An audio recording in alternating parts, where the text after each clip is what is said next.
This 96-year-old lady had to go to a care facility, so she gave her cottage to a homeless guy who was constantly hanging about the neighborhood. He was relieved to finally have a place to call home, so he moved in with a positive attitude. What he discovered inside, though, was really remarkable. Stephen waited anxiously on the street in front of the home. He still couldn't believe this place was now his. Though he had visited this place several times before, each visit seemed like the first. But the mansion wasn't the only thing in store for him. Using the key the attorney had given him, he entered the building. As soon as he looked around, he had the comforting feeling of being back home. His recollections of the event were spot on. There was, however, one anomaly that immediately drew Stephen's notice. The table was occupied by huge luggage. It had his name on it. He opened the suitcase gingerly, his mouth dropping the whole time. "I can't believe she's done this." But some context is needed to make sense of Stephen's predicament and his discovery. The 96-year-old Ellie Barnes of rural Alaska. She spent her whole childhood in the area and never saw a need to move. She had been there for 72 years with her husband, Peter, and she loved it nearly as much as she adored him. Ellie liked the solitude of the countryside and would often sit on the porch with Peter when the weather was nice. But shortly, everything in her tranquil existence will change radically. Peter's death was sudden and came after a brief hospitalization. There was a startled silence from Ellie. Despite their advanced years together, she had never given any thought to the possibility that Peter might pass away first. He had always had better health than her. Without him, she didn't know what to do with herself. Their kids weren't as enamored with the last frontier as Ellie and Peter were. They decided to uproot and go all the way across the country to the southern United States. If Ellie ever chose to relocate to either Boston or Dallas, she would have the option of living with either of her daughters. In contrast, Ellie loathed the idea of urban living. In addition, she had Alaskan ancestry that no one else could fathom. Ellie met Peter on her first day of elementary school after moving to Alaska. There wasn't a lot for youngsters to do back then, but hang around in their yards and ride bikes. The size of their community prevented this from becoming an issue. Ellie's goals in life always included marrying Peter and beginning a wonderful life with him. Not everything worked out as expected. After they tied the knot, Ellie and Peter had a hard time settling into permanent employment. They were only able to afford a one-bedroom rancher with a cramped living room rather than Ellie's ideal house. It wasn't a walk in the park, but they made it work by putting money aside whenever feasible for maintenance. The residents would not help. It seems like 1,000,000 repairs had been made to the home before Peter's death. Ellie was aware that a sane person would have destroyed it by then, but she couldn't bring herself to do so because of the memories associated with the house. She wanted assistance, making sure the home was ready for another year of snowfall. But now, who would be there to aid her?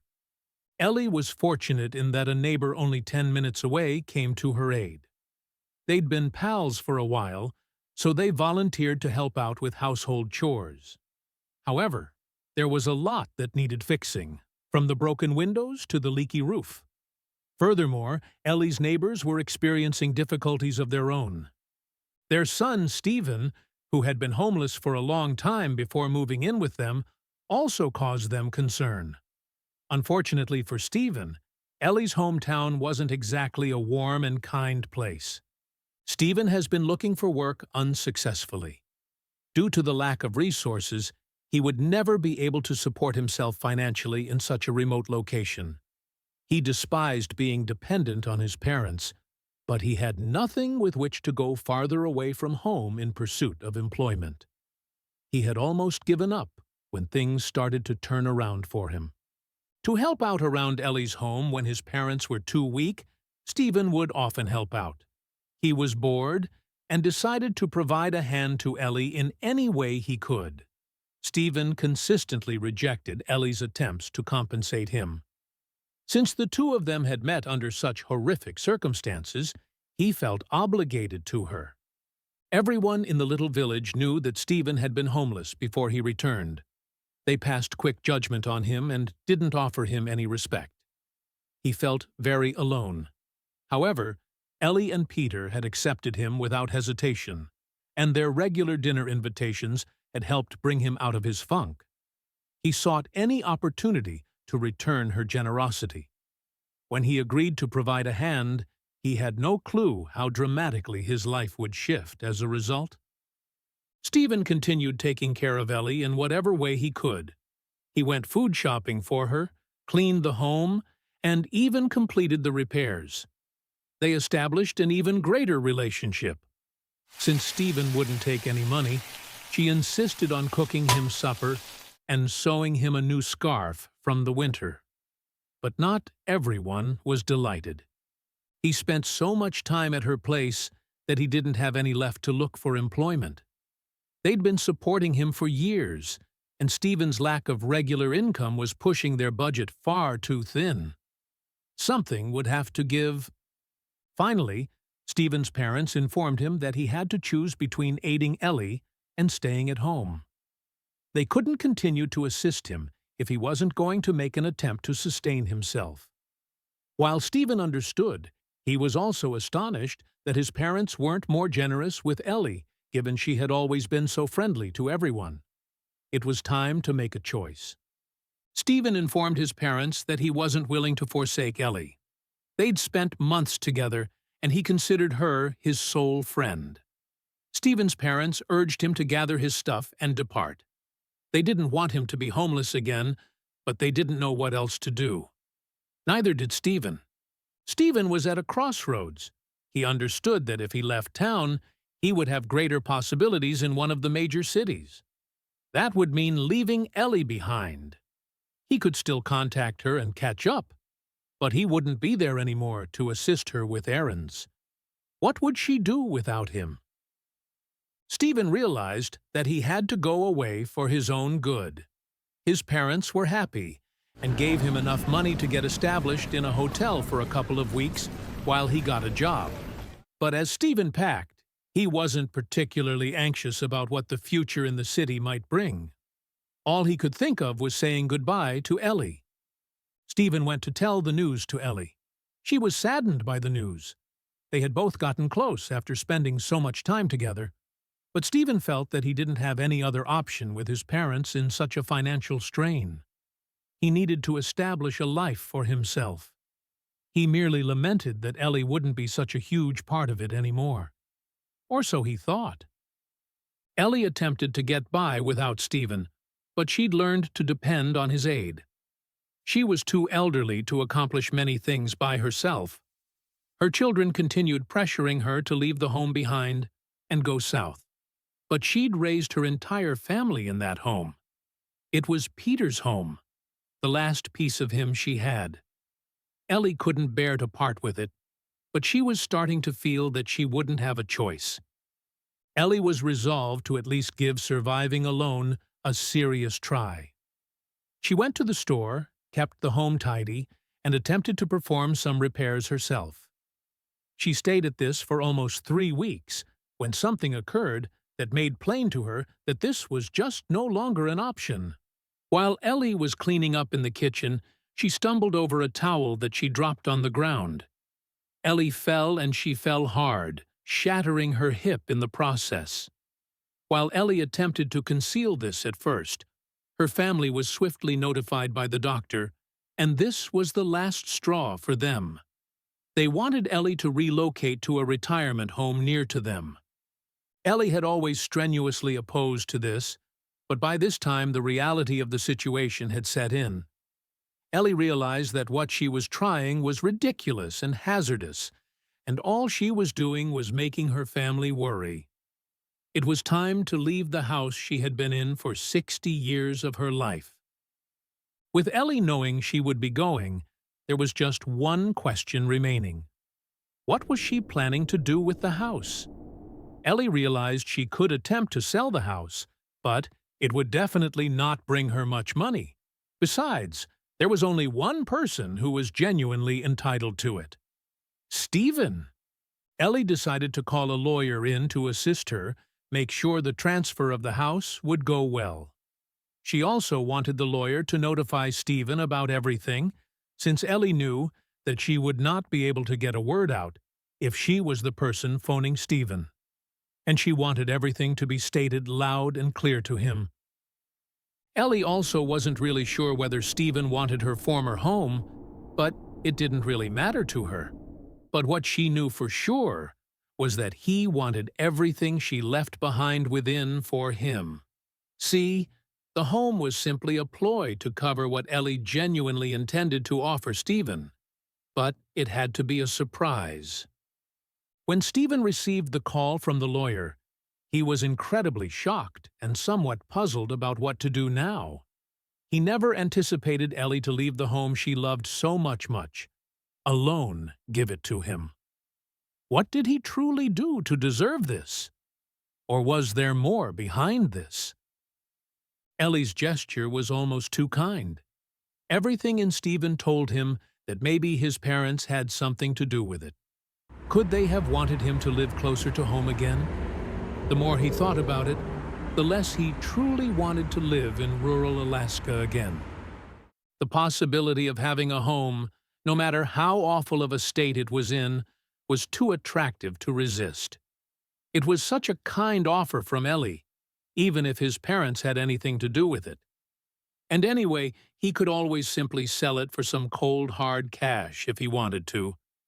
It had not been an easy time for Stephen ever since he went back to the big metropolis. He had been living on the street, and except some odd jobs, he had found any type of opportunity, which was the major reason why he returned back to the large metropolis, hard to come by. Despite this unpleasant circumstance, Stephen felt a lot more at home in the huge metropolis, and had immediately concluded that he wanted to remain here. And with the money he may perhaps obtain from selling the property in his pocket, he could maybe have a better start here. At least, that was his original goal. He contacted the lawyer back to inform him that he accepted the offer and he wanted the home. He also inquired whether he would be able to assist him sell it. But then the lawyer told him that the only requirement was that he would visit the residence at least once. Stephen was considerably taken aback and somewhat bewildered by this peculiar state. He demanded an explanation, but the lawyer couldn't go any more on it. Or maybe he simply didn't want to. Semi-hesitantly, Stephen decided to take the offer anyhow. How horrible might visiting the site just once be? Stephen's next action was to phone Ellie. He, of course, wanted to thank her for giving him the home and wanted to know how she was doing. Why has she moved out of the house? But he also hoped she might provide him an explanation for the unusual condition. Stephen could not get a hold of Ellie, no matter how frequently he tried. The phone simply kept going to voicemail. Suddenly, Stephen became concerned. Did anything possibly happen to her? That's why he's getting the home, right? Is there a chance that it was passed down? The attorney had not told him why Ellie had left the home, just that she wished to leave it to him. He took it at face value and didn't bother to ask any questions. Is it possible that his having been there plays a role? At first he assumed he had to come there because Ellie was trying to repair his relationship with his parents. Even though he was still on the fence, Stephen planned to see the home the next day. The lawyer footed the bill for his ride to the residence. As soon as Stephen gets to town, he visits Ellie at her residence. Instead of going to his parents' home, he stays far away since he doesn't want them to find out he's there. He only prays that they won't be waiting for him when he arrives at Ellie's. But there seemed to be no one there when he arrived. The two new locks on the door catch him off guard when he uses the keys he got from the attorney to enter the residence. On the surface, it seems that nothing else about this location is unusual.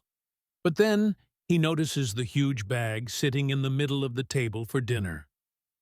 He walks up to the luggage, wondering whether it may have been left for him, and discovers his name on the label. Given that he recognized Ellie's handwriting, Stephen deduced that she was responsible. Opening the bag, he saw immediately that it was packed with individual packets. To avoid bias, Stephen chose one envelope at random. It simply said, "To go grocery shopping." She then proceeded to choose a few more. For mending the gutter, for scrubbing the stove, and for strolling with her. All of Stephen's efforts over the years on behalf of Ellie and Peter. But now we get to the finest part. Those envelopes contained various amounts of cash. The bills might be anything from 10 to 50 pounds. When Stephen finally got around to opening them all and counting the cash, he determined that the grand amount was somewhere about $15,000. Even though he was still somewhat stunned, Stephen tried calling Ellie again.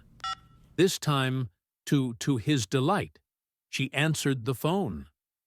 Ellie said he had earned everything over the course of 2 years, but had refused to take any of it.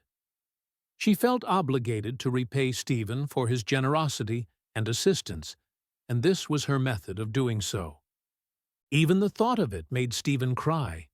If he got his hands on this money, it would completely alter his future. Moreover, he felt tremendous relief at learning that Ellie was still alive. Assuming he received the money, Stephen would use it to rent an apartment in Anchorage. Stephen was finally able to turn his life around after establishing a foundation of sorts. He was able to get employment immediately and rapidly began climbing the corporate ladder.